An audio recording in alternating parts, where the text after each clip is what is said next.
सो hey guys, कैसे हो आप लोग? आशा करते हैं कि ठीक होंगे। तो फिर से एक नया वीडियो के साथ आ गए हैं जिसमें आप कुछ दिखाने वाले हैं। तो चलिए देर नहीं करेंगे, आप लोग को दिखाएंगे। उससे पहले आपसे छोटी सी रिक्वेस्ट है कि अगर हमारे चैनल पे आप नए हो तो चैनल को सब्सक्राइब कीजिएगा और साथ में बेल आइकन को प्रेस करना मत भूलिएगा। तो हम आज ले चलेंगे कन्हौली उसरी का मेला।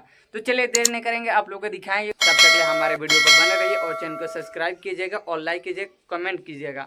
कमेंट करके बताइए कि कैसा मेला लगा था और आप लोग को कैसा लगा, कौन सा उसमें साउंड अच्छा बजाया था, कौन सा नहीं बजाया था, कमेंट करके बताइएगा। तब तक हम जा रहे हैं, यहीं पे टाटा बाय बाय करते हैं, फिर वहीं पर हम दिखाएंगे आप लोग को वीडियो में। तब तक वीडियो पे हमारे बने रहिए। तो है गाइस, फाइनली हम पहुंच गए बानी मेला में और चलो तार लोग मेला का एंजॉय देता नहीं देख सकते। पीछे बैकग्राउंड में दिखाई देता है ये मेला लगल बा और ये जैसे स्टार्ट बा। चलो हम तार लोग आंकड़ा में ले चलता नहीं सीधे। तब तक यूट्यूब चैनल पर लगा रहो, चैनल के सब्सक्राइब करिए लो। ये देख सकते लो भैया, ये हवे रास्ता जाए वाला मेला में। और चलो तार लोग मेला में ले चलता नहीं, एगो आंकड़ा आ गल बा और आंकड़ा के हम तार लोग ना देखे नहीं, जितना पारा पार ये सब तार लोग दिखावे वाला बनी। तब तक वीडियो पर लगा रहो, चैनल के सब्सक्राइब करिए लो। देख सकल भाई कितना में धूड़ा उड़ता, ये रास्ता हो जाए वाला पर में बहुत ज़्यादा में धूड़ा उड़ता है, देख सकल लो। और ये जैसे पूरा मेला स्टार्ट हो गया, चलो तार लोग के रोमांटिक हम सीन दिखावे वाला बानी। तो अब तक यूट्यूब चैनल पर बना लो, चैनल के सब्सक्राइब करिए लो और कमेंट करके बताइए लो कि कैसा लगल मेला। देख सकल लो मेला में ढुकला के बाद बहुत सारा नज़ारा देखे के मिलल हो, बहुत ज़्यादा यहाँ में भीड़ बा। ये देख लो भाई, बहुत ज़्यादा यहाँ पे भीड़ बा और लोग खेतों खेतानी आवता है, देख सकल लो।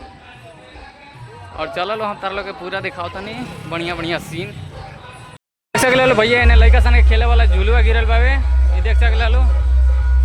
और मेला में उतना भीड़ नहीं है पर जितना बा बहुत अच्छा बा। चलो तार लोग के एगो आंकड़ा बा, आंकड़ा के दिखावे वाला बानी। ये देख सकल लो, इन्हें जिलेबी उलेबी छनाता हुए और बहुत ज़्यादा है भीड़ बा। ऐसा ब्लॉग देखे खातिर एनी टाइम हम हमारा साथ बन रहा लो। देख सकल लो पहल का टोली हो भरी जन ना बोले कहे के सुनाई ना दी, बहुत ज्यादा है भीड़ बा।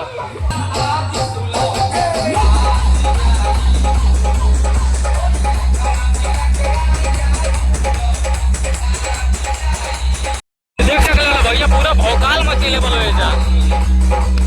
देख सकल लो कहा तरीका से खेला था लो और ये पहल का टोली हो पारा पर सब टोली हम तार लोग दिखावे वाला बानी। चैनल पे बने रहिए लो।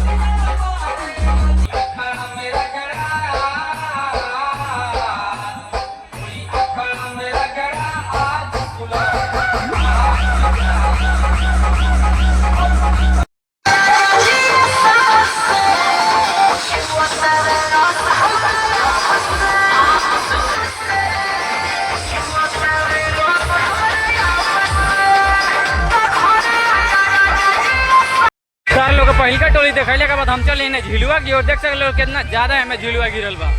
चलो तार लोग मीना मार्केट भी थोड़ा सा दिखाएं, बाकी कम दिखाएं। देख सकते हो भैया, ये बहुत बड़का बड़का झिलुआ गिरल बा और ये हिती लड़का सन का भी झिलुआ बा। ये देख सकते हो भैया, ये हवन उसरी के बाबा इंकरे के लोग पूजाई कर ले। देख सकते हो भैया, एजा मीना मार्केट में जाके एंट्री नहीं के और जितना दिखा देता उतना हम तार लोग दिखा देता नहीं, बाकी बहुत ज्यादा है मैं भीड़ बा। ये देख सकल लो भैया, ये बिहार आ कुछ भी हो सकला है। जाके करनामा देख सकल लो, पोखर में झंडा गाड़ देले वालू। और ये देखा कितना दूर दूर से लोग आवता चारा चचर होके। अगर वीडियो पर नया हो बोलो तो चैनल के सब्सक्राइब कर लिया लो, ऐसा ऐसा वीडियो और एनी टाइम तार लोग देखे मिली। जितना मेला का वीडियो हो कमेंट करके खाली बता दिया लोग कि कहाँ के मेला बा। देख सकल लो बीच चावरा में लागल पूरा।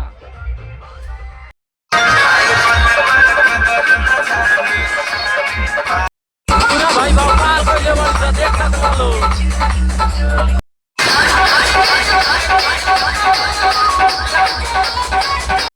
देख सकल लो भैया, फाइनली दूसरा टाली आ गई बिया। और ये देख सकल लो रोड पर का नजारा हवे कुछ, और ये देख सकल लो खेत में का नजारा कितना भीड़ भैया। देख सकल लो ये बीच चावरा में लागल भाई, यही से पूरा चावरा भरल भाई यार।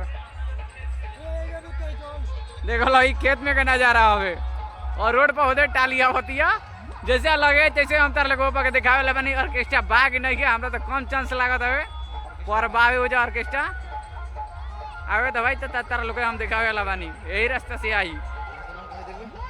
हाँ एजा देख सकल भैया पहले ही प्रशासन ने रुक गइल बा कि टाली आओ तो कहीं मार मत हो जाओ, यही के वजह से जब पहले ही प्रशासन आगे रुक गइल बा। देख सकल एजा प्रशासन हलो देख सकल भैया फाइनली एजा आंकड़ा आ गइल बा। दूसर का टोली के आंकड़ा हो देख सकल कितना धाकड़ एजा आंकड़ा निकलल भाई। 4 गो गांव के अकेले ही मिल के आइल भाई। देख सकल कितना धाकड़ बा।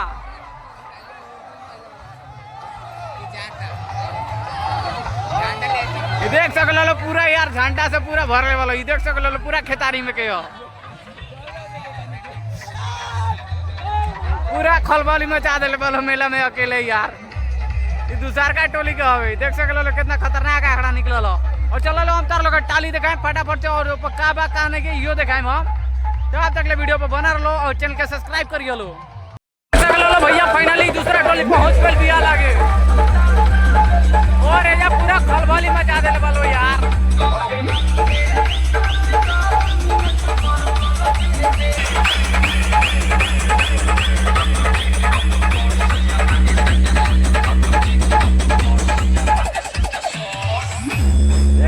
बहुत ज्यादा है में भीड़ बा। चलो हम तार लोग दोनों टाली के एक बार साथ में देखा होता नहीं।